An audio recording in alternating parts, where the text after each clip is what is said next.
এখন দুখন নহয় 10খনকৈ গাঁৱৰ ৰাইজ শংকিত ঘৰ বাৰী বহুলাংশে ডুব গৈছে পানীত বৰপানীয়ে নমাই আনিছে বিভীষিকা দৃশ্য এয়া জোনাই মহকুমাৰ অন্তৰ্গত ৰামধন ধিকাৰী গাঁও পঞ্চায়তৰ কেইবাখনো গাঁৱৰ আমি প্ৰথমে উল্লেখ কৰা ধৰণে পঞ্চায়তটোৰ প্ৰায় 10খন গাঁৱৰ ৰাইজে এতিয়া এনেকৈ কক বকাইছে পানীৰ তলত তুলুঙা নামেৰে জীৱন এটা মাত্ৰ চলি গৈছে চাওক কিদৰে ডুব গৈছে একোটা ঘৰৰ অধিকাংশ কেউফালে পানী আৰু পানী কিন্তু খোৱাৰ উপযোগীকৈ এটপি পানীৰ বাবে হাহাকাৰ কৰিবলগীয়া হৈছে বন্যাৰ্তই স্কুললৈ সন্তান পঠোৱাটো প্ৰায় দুৰ্বিষহ হৈ পৰিছে তাৰ মাজতে কোনোৱে এককাল পানীৰ মাজত সন্তানক কোলাত লৈ তুলি আনিছে পিঠিৰ স্কুল বেগত পোনাটিৰ মানুহ হোৱাৰ সপোন ইয়াৰ লগতে হাঁহ কুকুৰাৰ বাবেও একো এটা কৰিবলৈ অপাৰক গৃহস্থ খাবলৈ খুদকণ এটাও পোৱা নাই পশুধনে ইয়াৰ মাজতে আন এক বিপদ জোনাইৰ প্ৰথমটো বানত বাঢ়নি পানীয়ে ছিঙিলে গাইড বান্ধ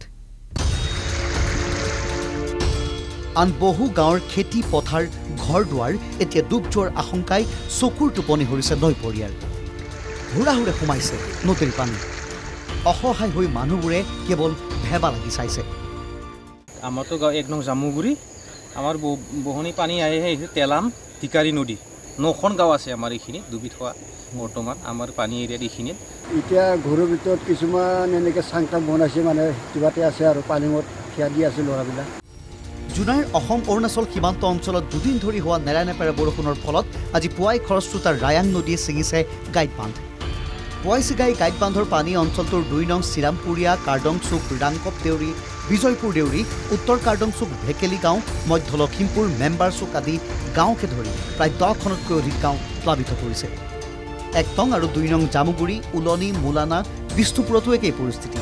যোৱা বৰ্ষতে এই গাইড বান্ধ নিৰ্মাণৰ বাবে ৰাইজে বিভিন্ন সময়ত বিধায়কৰ লগতে স্থানীয় প্ৰতিনিধিক বাৰম্বাৰ নিবেদন কৰিছিল কিন্তু গুৰুত্ব নিদিয়াৰ বাবে এনে পৰিস্থিতি হোৱা বুলি ৰাইজে অভিযোগ কৰিছে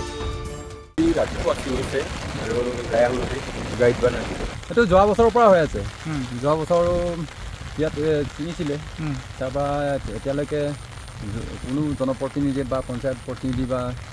আমাৰ MLA বা প্ৰশাসনৰ লোক অহা নাই এনেকৈ ৰাইজে এতিয়া কক বকাইছে বাট চাইছে ৰজা আহিব বান্ধ এটা দিব ভোটৰ সময়ত কোৱাৰ দৰেই দাইল চাউল দিব বানাক্ৰান্তক সেই আশাৰেই এতিয়া বাট চাইছে এইসকল লোকে জোনাইৰ পৰা সত্য হাজৰিকাৰ ৰিপৰ্ট NKTV+।